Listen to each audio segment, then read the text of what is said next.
ઉમરેઠની પેટા ચૂંટણી માટે ભાજપે ઉમેદવાર જાહેર કર્યા છે। ગોવિંદ પરમારના પુત્રને ભાજપે ઉમેદવાર તરીકે જાહેર કર્યા છે। હર્ષદ પરમારને ભાજપે પેટા ચૂંટણી માટે ટિકિટ આપી છે। મહત્વનું છે કે ઉમરેઠના ધારાસભ્ય ગોવિંદ પરમારનું નિધન થયું હતું, ત્યારબાદ આ બેઠક ખાલી પડી હતી અને હવે ભાજપે ગોવિંદ પરમારના પુત્ર હર્ષદ પરમારને પેટા ચૂંટણી લડવા માટેની ટિકિટ આપી છે। વધુ વિગતો સાથે સંવાદદાતા નિકુંજ જાની જોડાઈ ગયા છે।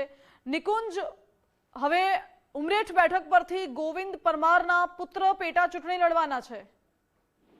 જી, ગોવિંદભાઈ પરમાર જે ઉમરેઠ બેઠકના ભાજપના ધારાસભ્ય હતા, તેમનું મૃત્યુ થવાના કારણે આ બેઠક પર પેટા ચૂંટણી યોજાઈ રહી છે અને હવે ભાજપે ઉમરેઠ બેઠકની પેટા ચૂંટણી માટે ઉમેદવાર જાહેર કર્યા છે।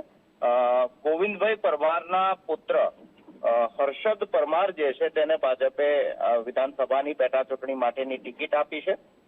તેઓ રાજકીય રીતે પિતા સાથે લાંબા સમયથી સક્રિય હતા અને થોડા સમય પહેલા તેઓ કમલમની મુલાકાતે પણ પહોંચ્યા હતા। પ્રદેશ પ્રમુખ સમક્ષ પણ તેમને ચૂંટણી લડવા માટેની ઈચ્છા વ્યક્ત કરી હતી અને ભાજપે આજે કેન્દ્રીય ભાજપ તરફથી જે ઉમરેઠ બેઠકની પેટા ચૂંટણી માટેનું નામ ડિક્લેર થયું છે, તેમાં હર્ષદ ગોવિંદભાઈ પરમાર એટલે કે ગોવિંદ પરમારના જે દીકરા છે હર્ષદભાઈ, તેમને ભાજપે પેટા ચૂંટણી લડવા માટેની ટિકિટ ફાળવી છે।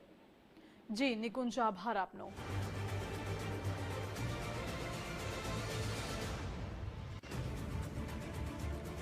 તો આ તરફ ભાજપે હર્ષદ ગોવિંદભાઈ પરમારને પેટા ચૂંટણી લડવા માટે ટિકિટ આપી છે, પરંતુ બીજી બાજુ કોંગ્રેસે હજુ સુધી પોતાના કોઈ ઉમેદવાર જાહેર નથી કર્યા। આપને જણાવી દઈએ કે ગોવિંદ પરમારના નિધન બાદ આ બેઠક ખાલી પડી હતી અને હવે અહીં પેટા ચૂંટણી યોજાઈ રહી છે।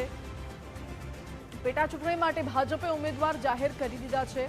ઉમરેઠ બેઠકની પેટા ચૂંટણી માટે પૂર્વ ધારાસભ્ય ગોવિંદ પરમારના પુત્રને ભાજપે ટિકિટ આપી છે। કેન્દ્રીય ભાજપ તરફથી આ નિર્ણય લેવામાં આવ્યો છે। હવે હર્ષદ પરમાર આ બેઠક પરથી ચૂંટણી લડવાના છે, પેટા ચૂંટણી યોજાવાની છે।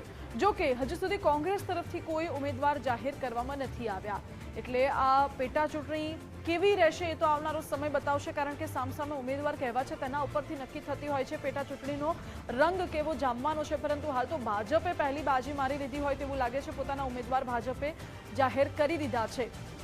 અહીં ગોવિંદ પરમાર ચૂંટાઈને આવ્યા હતા, પરંતુ ગોવિંદ પરમારનું નિધન થતાં હવે ભાજપે તેમના પુત્ર હર્ષદ ગોવિંદભાઈ પરમારને અહીં પેટા ચૂંટણી લડવા માટેની ટિકિટ આપી છે। કેન્દ્રીય ભાજપ તરફથી જ આ નિર્ણય લેવામાં આવ્યો છે અને હવે અહીં પેટા ચૂંટણી પણ યોજાવાની છે। રાજ્ય ચૂંટણી કમિશનર દ્વારા પણ જાહેરાત કરે છે પેટા ચૂંટણી યોજાશે। જો કે સવાલ એ છે કે હવે આ પેટા ચૂંટણી ક્યારે યોજાવાની છે, પેટા ચૂંટણીનો જંગ ક્યારે જામવાનો છે। બીજી મહત્વની બાબત એમ છે કે કોંગ્રેસે હજુ સુધી ઉમેદવાર જાહેર નથી કર્યા, એટલે આ પેટા ચૂંટણીનો રંગ કેવો જામશે એ પણ સવાલ।